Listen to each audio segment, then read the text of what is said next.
A source now telling CNN that, in fact, the U.S. and Israel coordinated on this attack. And so we have to wonder whether the U.S. will now be attacking next. Yeah, that's right. And it's important to note the distinction of what we know here, which is that Israel coordinated the attack with the United States, according to an Israeli source, but it is unclear at this stage whether this was a unilateral Israeli strike or if the United States also took part in an attack.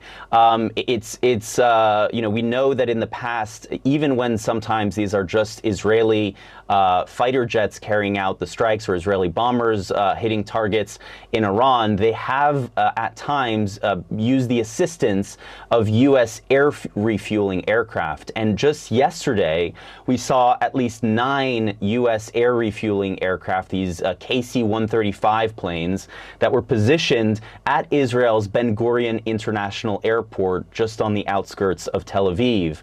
And so that is a notable data point here as we try and parse through all of the information. Beyond that, of course, we know that the United States has a massive military buildup in the Middle East right now, something that's taken place over the course of the last month and change, but has really accelerated over the last 10 days or so, with dozens of fighter jets positioned at bases across the Middle East. I mean, you have jets in Jordan, you have jets here in Israel at a base in southern Israel, about a dozen F-22 fighter jets. You have planes that have been positioned on the 2 aircraft carriers as well that are now in the Middle East. You have, of course, the USS Abraham Lincoln, which is closest and in striking position to Iran, but also the USS Gerald Ford carrier strike group was arriving last night in northern Israel, likely to play more of a defensive role in being able to defend Israel against retaliatory strikes from Iran.